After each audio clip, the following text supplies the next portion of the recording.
La Genèse, chapitre 19. Les deux anges arrivèrent à Sodome sur le soir, et Lot était assis à la porte de Sodome. Quand Lot les vit, il se leva pour aller au-devant d'eux, et se prosterna la face contre terre. Puis il dit, « Voici, mes seigneurs, entrez, je vous prie, dans la maison de votre serviteur, et passez-y la nuit. Lavez-vous les pieds, et vous vous lèverez de bon matin, et vous poursuivrez votre route. » Non, répondirent-ils, nous passerons la nuit dans la rue. Mais Lot les pressa tellement qu'ils vinrent chez lui et entrèrent dans sa maison. Il leur donna un festin et fit cuire des pains sans levain, et ils mangèrent. Il n'était pas encore couché que les gens de la ville, les gens de Sodome, entourèrent la maison, depuis les enfants jusqu'aux vieillards. Toute la population était accourue. Ils appelèrent Lot et lui dirent, « Où sont les hommes qui sont entrés chez toi cette nuit? Fais-les sortir vers nous, pour que nous les connaissions. » Lot sortit vers eux à l'entrée de la maison et ferma la porte derrière lui. Et il dit, « Mes frères, je vous prie, ne faites pas le mal. Voici, j'ai deux filles qui n'ont point connu d'homme. Je vous les amènerai dehors et vous leur ferez ce qu'il vous plaira. Seulement, ne faites rien à ces hommes, puisqu'ils sont venus à l'ombre de mon toit. » Ils dirent, « Retire-toi. » Ils dirent encore, « Celui-ci est venu comme étranger, et il veut faire le juge. Eh bien, nous te ferons pis qu'à eux. » Et, pressant Lot avec violence, ils s'avancèrent pour briser la porte. Les hommes étendirent la main, firent rentrer Lot vers eux dans la maison, et fermèrent la porte. Et ils frappèrent d'aveuglement les gens qui étaient à l'entrée de la maison, depuis le plus petit jusqu'au plus grand, de sorte qu'ils se donnèrent une peine inutile pour trouver la porte. Les hommes dirent à Lot, « Qui as-tu encore ici? Gendres, fils et filles, et tout ce qui t'appartient dans la ville, fais-les sortir de ce lieu, car nous allons détruire ce lieu, parce que le cri contre ses habitants est grand devant l'Éternel. L'Éternel nous a envoyés pour le détruire. » Lot sortit et parla à ses gendres qui avaient pris ses filles. « Levez-vous, dit-il, sortez de ce lieu, car l'Éternel va détruire la ville. » Mais aux yeux de ses gendres, il parut plaisanter. Dès l'aube du jour, les anges insistèrent auprès de Lot en disant, « Lève-toi, prends ta femme et tes deux filles qui se trouvent ici, de peur que tu ne périsses dans la ruine de la ville. » Et comme il tardait, les hommes le saisirent par la main, lui, sa femme et ses deux filles, car l'Éternel voulait l'épargner. Ils l'emmenèrent et le laissèrent hors de la ville. Après les avoir fait sortir, l'un d'eux dit, « Sauve-toi pour ta vie, ne regarde pas derrière toi, et ne t'arrête pas dans toute la plaine. Sauve-toi vers la montagne, de peur que tu ne périsses. » Lot leur dit, « Oh non, Seigneur, voici, j'ai trouvé grâce à tes yeux, et tu as montré la grandeur de ta miséricorde à mon égard, en me conservant la vie. Mais je ne puis me sauver à la montagne, avant que le désastre m'atteigne, et je périrai. Voici, cette ville est assez proche pour que je m'y réfugie, et elle est petite, oh que je puisse m'y sauver. N'est-elle pas petite, et que mon âme vive? » Et il lui dit, « Voici, je t'accorde encore cette grâce, et je ne détruirai pas la ville dont tu parles. Hâte-toi de t'y réfugier, car je ne puis rien faire jusqu'à ce que tu y sois arrivé. C'est pour cela que l'on a donné à cette ville le nom de Tsoar. » Le soleil se levait sur la terre lorsque Lot entra dans Tsoar. Alors l'Éternel fit pleuvoir du ciel sur Sodome et sur Gomorrhe, du soufre et du feu, de par l'Éternel. Il détruisit ces villes, toute la plaine et tous les habitants des villes et les plantes de la terre. La femme de Lot regarda en arrière, et elle devint une statue de sel. Abraham se leva de bon matin pour aller au lieu où il s'était tenu en présence de l'Éternel. Il porta ses regards du côté de Sodome et de Gomorrhe, et sur tout le territoire de la plaine. Et voici, il vit s'élever de la terre une fumée, comme la fumée d'une fournaise. Alors Dieu détruisit les villes de la plaine, et il se souvint d'Abraham. Et il fit échapper Lot du milieu du désastre, par lequel il bouleversa les villes où Lot avait établi sa demeure. Lot quitta Tsoar pour la hauteur, et se fixa sur la montagne avec ses 2 filles, car il craignait de rester à Tsoar. Il habita dans une caverne, lui et ses 2 filles. L'aînée dit à la plus jeune, « Notre père est vieux, et il n'y a point d'homme dans la contrée pour venir vers nous, selon l'usage de tous les pays. Viens, faisons boire du vin à notre père et couchons avec lui, afin que nous conservions la race de notre père. » Elles firent donc boire du vin à leur père cette nuit-là, et l'aînée alla coucher avec son père. Il ne s'aperçut ni quand elle se coucha, ni quand elle se leva. Le lendemain, l'aînée dit à la plus jeune, « Voici, j'ai couché la nuit dernière avec mon père. Faisons-lui boire du vin encore cette nuit, et va coucher avec lui, afin que nous conservions la race de notre père. » Elles firent boire du vin à leur père encore cette nuit-là, et la cadette alla coucher avec lui. Il ne s'aperçut ni quand elle se coucha, ni quand elle se leva. Les 2 filles de Lot devinrent enceintes de leur père. L'aînée enfanta un fils qu'elle appela du nom de Moab. C'est le père des Moabites jusqu'à ce jour. La plus jeune enfanta aussi un fils qu'elle appela du nom de Ben-Ami. C'est le père des Ammonites jusqu'à ce jour. L'extrait que nous venons d'écouter, nous allons l'utiliser comme passage de base pour tenter d'expliquer une chose aujourd'hui. Quelle est notre véritable nature en tant qu'enfant de Dieu?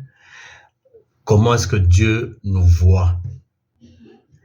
Pour résumer un peu, c'est l'histoire de Lot qui est le neveu d'Abraham, qui habite dans la ville de Sodome, une ville d'une très grande perversion, qui a tellement déplu à Dieu, qui a tellement irrité le Seigneur. Cette ville, Sodome, et d'autres villes avoisinantes, comme Tsoar, comme Gomorre, Dieu a finalement décidé de les détruire. Il a envoyé ses anges, mais il voulait sauver Lot et sa famille. Il a demandé à ses anges de commencer par faire sortir Lot. Alors, ces 2 anges sont arrivés et ils ont fait sortir Lot de la ville avec sa femme et ses 2 filles, et ils les ont fait fuir vers la montagne. Et ensuite, Dieu a envoyé le feu et le soufre. Quand les anges ont fait sortir Lot et sa famille, ils leur ont dit de ne pas regarder derrière, de partir droit devant eux. Arrivée en milieu de course, la femme de Lot s'est retournée pour regarder et elle a été transformée en statue de sel. Lot et ses 2 filles ont continué leur chemin. Ils se sont réfugiés dans la ville de Tsoar et puis ensuite ils sont allés vers la montagne. Ça, c'est le récit. Pendant que j'étais en train de développer ma méditation sur le thème que j'ai publié la semaine passée sur le royaume des cieux, j'ai été conduit par l'Esprit à méditer sur ce passage. Et une question que je me posais avec beaucoup de curiosité, c'est celle de savoir pourquoi est-ce que le Seigneur a transformé la femme de Lot en statue de sel? Pourquoi en statue? Et puis pourquoi en statue de sel? Pourquoi pas en statue de sucre ou d'autres choses? Et pourquoi, si ce qui me paraissait comme une punition de l'Éternel ne s'est pas tout simplement manifesté sous la forme d'un foudroiement qu'il aurait tout simplement tué cette femme, au lieu de faire quelque chose de spectaculaire comme la transformer en statue?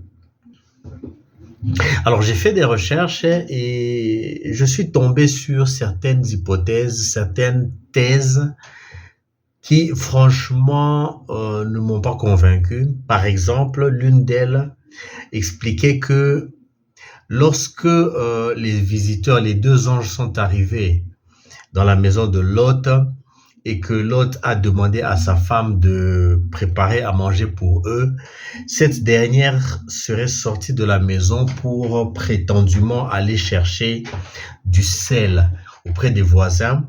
et qu'une fois arrivée dehors, elle en aurait profité pour appeler les gens et leur laisser savoir qu'il y avait des étrangers chez elle, les emmener à la maison afin qu'ils puissent brutaliser ces étrangers. Pour quelle raison? Cela n'est pas clairement expliqué. Et ce serait donc pour cette raison qu'elle a été transformée en statue de sel en connexion avec le fait qu'elle était sortie pour aller chercher du sel. Mais bon, il paraît que ça, c'est ce qui est relaté dans la Torah judaïque. Moi, je ne le sais pas, je n'ai pas vérifié, ça c'est ce que j'ai appris sur Internet. Mais bon, la Torah, c'est pas vraiment un livre que nous, les chrétiens, on consulte, en tout cas la Torah judaïque.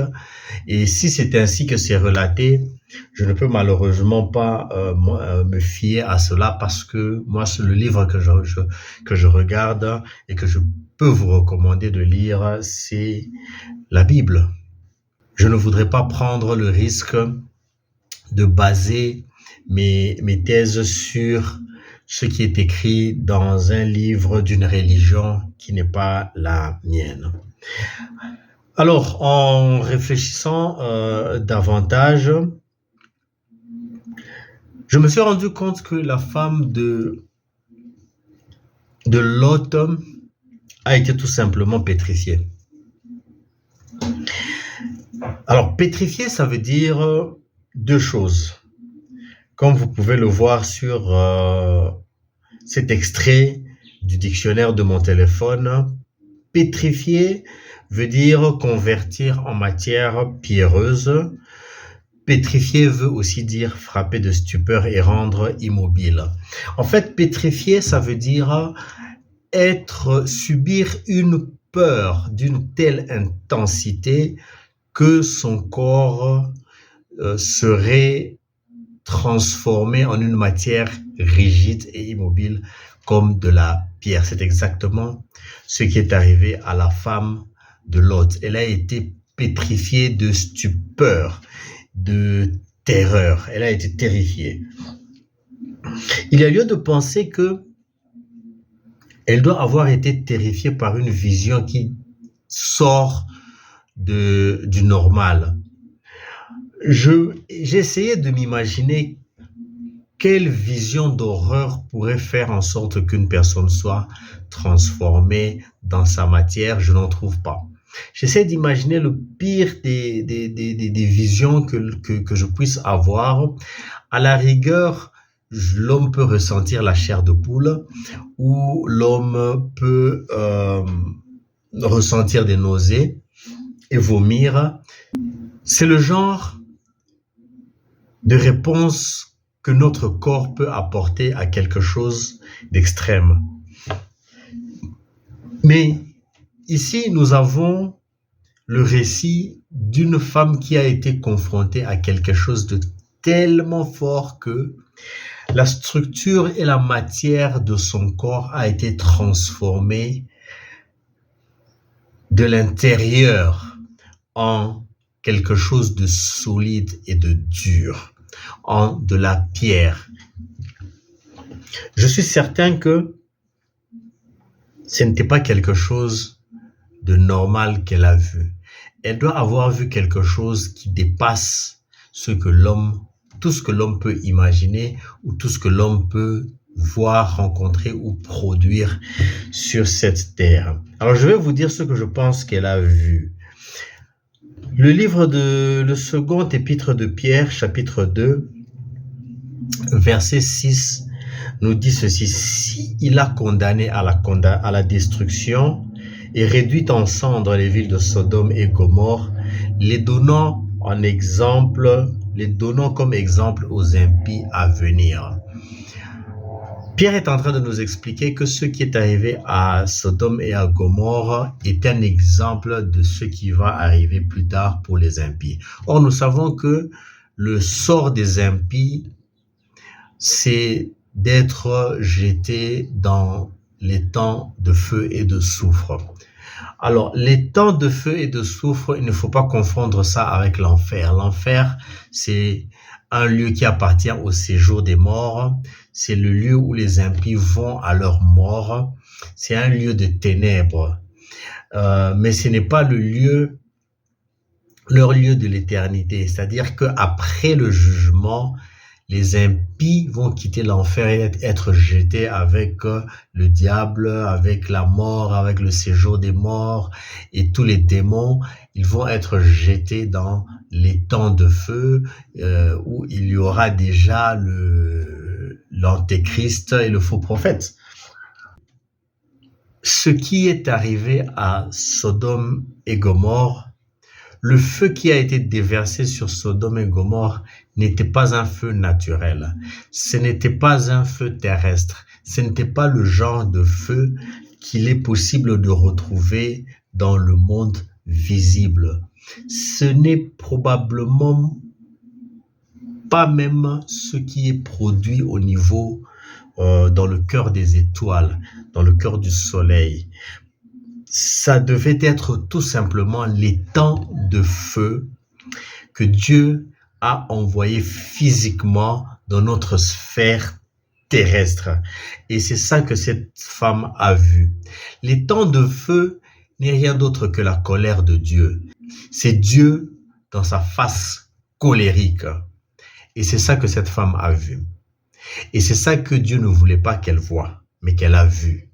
C'est pourquoi quand ils se sont enfouis, Dieu, sachant qu'il allait descendre lui-même sur la terre, physiquement, sans masque, sans filtre, qu'il allait faire descendre sa colère dans sa forme pure, crue et sans filtre, il n'a pas voulu que cette femme, il n'a pas voulu que Lot regarde, parce que il est écrit que l'homme ne peut pas voir Dieu et vivre. La vision du divin est une image qui est insoutenable pour les yeux de l'homme et pour son corps physique. C'est une image qui a la capacité, c'est une vision qui a la capacité d'ébranler, de détruire la structure du corps humain. Or, cette femme, elle s'est retournée et c'est ça qu'elle a vu. Elle a vu donc Dieu se révéler dans toute sa nature. Dans les vidéos que j'ai publiées récemment sur le royaume des cieux, j'espère que vous avez eu une chance de regarder, sinon je vais mettre un lien sur cette vidéo.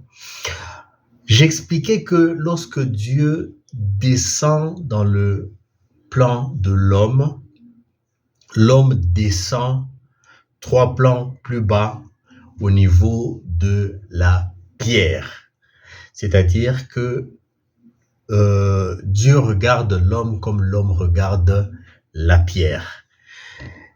Et si cette femme, en regardant Dieu, elle a été transformée en statue, c'est-à-dire en pierre, c'est tout simplement parce qu'elle a eu la révélation du divin. Je vais vous donner 2 passages pour vous conforter dans ce point de vue. Matthieu chapitre 16, vous verrez le Seigneur qui demande à ses disciples « Qu'est-ce que les gens pensent que je suis ?» Alors ses disciples lui disent « Certains pensent que tu es Jean-Baptiste, d'autres pensent que tu es Élie, d'autres encore que tu es Jérémie, et voilà, ou un autre prophète. » Et lui leur demande « Et vous, vous pensez que je suis qui ?»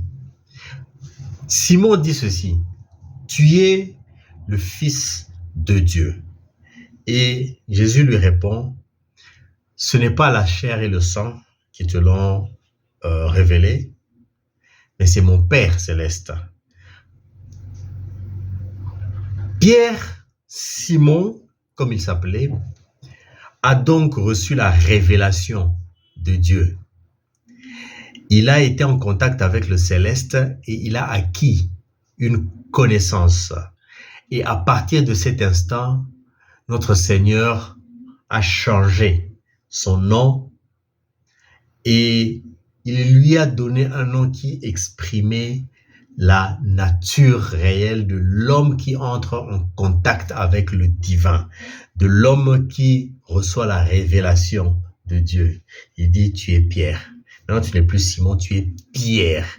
Donc, puisque Dieu est descendu à ton niveau et que tu l'as vu dans ton esprit, tu as acquis la révélation, eh bien, toi, tu dois descendre au niveau de la pierre. Job dit ceci dans le chapitre 42, versets 5 et 6. Il dit, mon oreille avait entendu parler de toi, mais maintenant mon œil a fait quoi? Mon œil t'a vu. C'est pourquoi je me condamne et je me répands sur la poussière et la cendre. Puisque je t'ai vu avec mon œil, eh bien, je suis descendu au niveau de la poussière, au niveau de la cendre. C'est ce qui se fait à chaque fois que l'homme entre en révélation, entre en contact avec le divin et qu'il reçoit la révélation, il est transformé en pierre. Si c'est dans l'esprit, eh bien c'est de l'intérieur que vous êtes transformé en pierre, c'est de manière spirituelle. Si c'est physiquement que vous voyez Dieu avec vos yeux, comme cette femme a eu le malheur de le faire, eh bien c'est physiquement que vous êtes transformé en pierre et vous ne pouvez pas vivre. Pourquoi est-ce qu'elle a été transformée en statue de sel? Pourquoi du sel? Eh bien parce que le sel, c'est ce que Lot et sa famille ont toujours été. Matthieu chapitre 5 verset 13 dit ceci, vous êtes le sel de la terre. Mais si le sel perd sa saveur, avec quoi la lui rendra-t-on? Il ne sert qu'à être jeté dehors et foulé aux pieds par les hommes. La Bible nous explique que nous sommes le sel de la terre, c'est-à-dire que la terre est une nourriture pour Dieu. Dieu mange la terre et c'est nous qui donnons du goût à cette terre. Lorsque la nourriture manque de sel, elle devient insipide et celui qui mange ne prend plus plaisir et il crache cette nourriture. C'est ce qui est arrivé à Sodome. Tout le temps que Lot et sa famille étaient dans la ville de Sodome, eh bien, Dieu ne détruisait pas Sodome, Dieu prenait patience. Mais le jour où il a décidé de détruire Sodome, il a fallu que le sel qui était dans cette nourriture quitte d'abord. Et à ce moment-là, Sodome devient insipide et peut donc ainsi être détruite. Vous vous rappellerez que dans le verset 21, 22, Lot supplie les anges de le laisser aller se réfugier dans la ville de Tsoar. L'ange lui répond ceci. Hâte-toi de t'y réfugier car je ne puis rien faire jusqu'à ce que tu y sois arrivé. L'ange dit, je ne peux rien faire tant que tu ne seras pas arrivé. Qu'est-ce que l'ange aurait voulu faire? Eh bien, ce que Lot lui avait demandé, de ne pas détruire Tsoar afin que lui, il puisse s'y réfugier. Tsoar faisait partie des villes qui devaient être détruites. L'ange savait que le feu allait descendre sur Tsoar. Et Lot demandait à ce que Tsoar soit épargné afin que lui, il puisse s'y réfugier. L'ange lui dit, écoute, dépêche-toi. Si tu arrives à temps, je pourrai arrêter le feu du ciel. Parce qu'une fois que Lot a mis les pieds dans Tsoar, c'est le sel qui est entré dans la nourriture. Dieu pourrait prendre plaisir dans cette nourriture et ne pas la détruire. Mais tant que Lot n'était pas dans cette ville, eh bien, il aurait été impossible que Dieu prenne du plaisir, un quelconque plaisir dans cette ville, et il serait donc impossible que l'ange puisse arrêter le feu qui allait descendre. Tant que Lot et sa famille étaient dans la ville de Sodome, Dieu pouvait y trouver un certain plaisir, prendre patience et ne pas détruire. Le jour où il a fait sortir Lot, il n'y a plus rien qui pouvait sauver Sodome de cette destruction. Et déjà même, dans le chapitre 18, Abraham est en train de négocier avec le Seigneur. Vous avez vu, hein? Je ne sais pas si vous pouvez lire dans Genèse chapitre 18, versets 22 à 33. Vous verrez Dieu en train de négocier, Abraham négocier avec Dieu. Il lui dit, écoute, si tu trouves 50 personnes qui sont justes, est-ce que tu vas détruire la ville? Dieu dit non, 50 personnes, c'est beaucoup de saveur dans la nourriture. Je ne détruirai pas. Et 20, je ne détruirai pas. Et si tu trouves 10, le goût sera encore bon. Alors, les deux leçons que je voudrais vous inviter à retenir aujourd'hui concernant cette histoire, c'est celle-ci. La première, c'est que nous sommes conviés à nous rappeler, à nous rappeler chaque fois de notre condition de pierre devant le Seigneur. Aux yeux de l'Éternel, nous ne sommes que poussière et pierre. Nous sommes appelés à garder une grande humilité devant le Seigneur. Depuis que j'ai réalisé cela, je ne prie plus comme avant. Vraiment, à chaque fois que j'entre dans la présence de Dieu, je sais que je suis comme de la poussière à ses yeux. C'est pour ça que je me prosterne. Je ne m'agenouille pas. Je me prosterne. Mon front, il est contre il est contre le sol. Il est vraiment en contact avec le sol. Je ne sais pas, c'est peut-être pour ça que les musulmans, ils se prosternent, ils tapent du front sur la tête. Je ne sais pas. Mais en tout cas, quand je prie de cette manière, je sens vraiment que je mets Dieu à sa place. Je trouve regrettable le fait que beaucoup de chrétiens se permettent dans un excès de zèle de prier n'importe comment. Vous avez vu surtout les ce qu'on appelle les chrétiens nés de nouveau. Maintenant, lorsque vous regardez leur manière de prier, il y a tellement peu de révérence. Ils sont debout, ils sautent, ils se frappent le torse.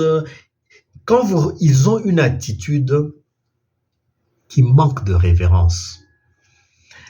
Moi, je voudrais vraiment vous inviter, lorsque vous priez, prosternez-vous. Sentez-vous vraiment dans la présence de quelqu'un de très grand. Parce que si il était permis, si il vous donnait la possibilité de voir ne fût-ce que 1/1000 de sa grandeur avec vos yeux, je pense que vous serez complètement pétrifié. Alors, lorsque vous commencez à comprendre sa grandeur, vous réalisez à quel point vous êtes petit, et lorsque vous priez, vous vous prosternez, et même les mots pour sortir de votre bouche deviennent très difficiles, tellement vous vous sentez petit devant notre Seigneur. Il nous a donné la grâce de nous approcher avec assurance de son trône, mais on ne s'approche pas n'importe comment. Gardez de la révérence devant notre Seigneur. La deuxième leçon que je voudrais que vous appreniez, c'est que vous devez être prêt pour l'enlèvement. Nous sommes le sel de la terre, mais ce monde est en train d'aller vraiment à sa perte. La perversion a atteint des niveaux que jamais atteints auparavant. Un jour, le peu de ces élus qui restent, Dieu va les enlever comme il a enlevé Lot, et ce jour-là, la destruction viendra. Cet événement, on appelle ça l'enlèvement de l'Église. Je voudrais que toi et moi, nous soyons prêts pour cet enlèvement. N'importe quand, le jour où cela arrivera, le Seigneur a dit, ne regarde pas derrière.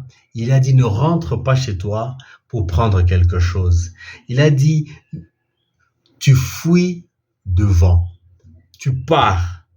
Souviens-toi de la femme de Lot. Si tu cherches à sauver ta vie, eh bien, tu la perdras.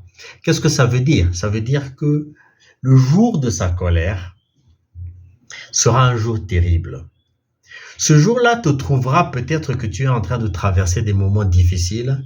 Peut-être qu'aujourd'hui, devant toi, il y a de la fumée. Peut-être que devant toi, il y a une situation terrifiante. Le jour de l'enlèvement, lorsque le Seigneur t'appelle et qu'il te dit, viens à ma rencontre, que ce soit le jour de l'enlèvement ou que ce soit aujourd'hui, frère, ne regarde pas derrière. Ne te dis pas que ce que tu es en train d'affronter est terrible. Sache que ce que lui il va envoyer comme punition sur la terre est de loin plus terrible que tout ce que tu peux rencontrer dans ta vie. Garde les yeux devant, regarde devant toi, et fonce droit devant dans son appel. Réponds à son appel avec zèle et cours, ne regarde pas. Une toute dernière note que je voudrais faire, peut-être que vous ne l'avez pas remarqué, deux choses.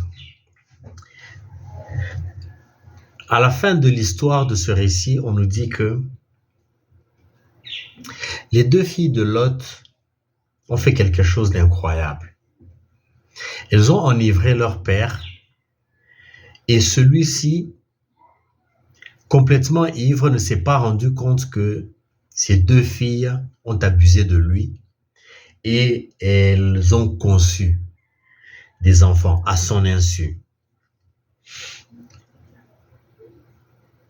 Une telle impudicité de la part de ces filles ne peut s'expliquer que par le degré de perversion dans lequel elles ont vécu toute leur vie. Cette impudicité montre à quel point Sodome devait être pervertie. Pour que ces filles puissent oser abuser de leur père pour procréer, pour avoir une descendance, c'est que ces enfants avaient elles-mêmes déjà atteint un niveau d'impudicité et de perversion auquel elles étaient habituées et qui dépassait ce qu'on peut imaginer. C'est dans leur esprit, dans leur cœur, puisque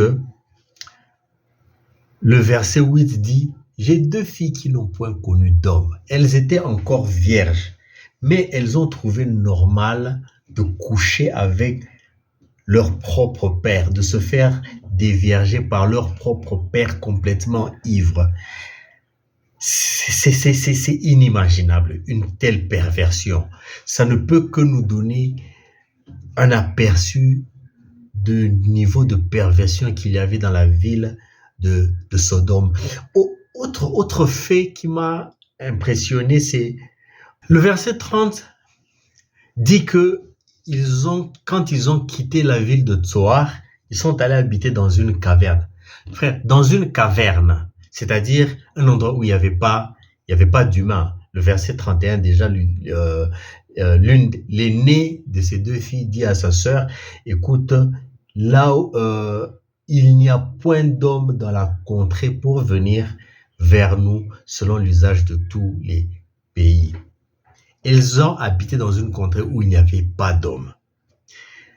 Ce qui m'a étonné, c'est que elles ont quand même pu enivrer leur père avec du vin. Mais où est-ce qu'elles ont trouvé ce vin?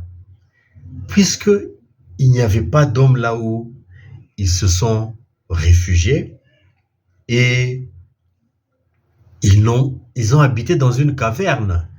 Est-ce que ils ont cultivé une vigne pour produire du vin et boire? Je doute, hein? Moi je doute. Je pense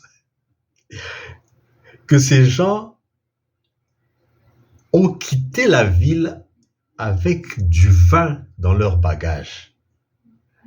Alors ça, c'est extraordinaire.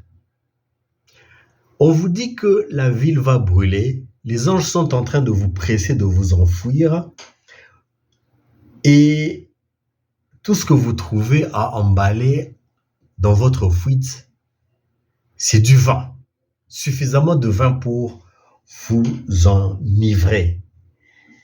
Eh bien, je crois que ces gens, ils ont vraiment vécu au milieu de beaucoup d'impudicité et d'ivrognerie, au point que ça devait être quelque chose de normal de fuir avec du vin et de coucher avec son père ivre. Je fais ce point pour vous exhorter à faire attention à votre entourage. Le mode de vie que vous menez, là où vous travaillez, là où vous vivez, les gens que vous fréquentez, tout votre entourage, votre environnement va avoir un impact sur vous, va déterminer ce que vous serez, Révélation chapitre 21, verset 28, je vais terminer par là, il nous dit, pour les lâches, les incrédules, les abominables, les meurtriers, les impudiques, les enchanteurs, les idolâtres et tous les menteurs, leur part sera dans les temps ardents de feu et de soufre, ce qui est la seconde mort.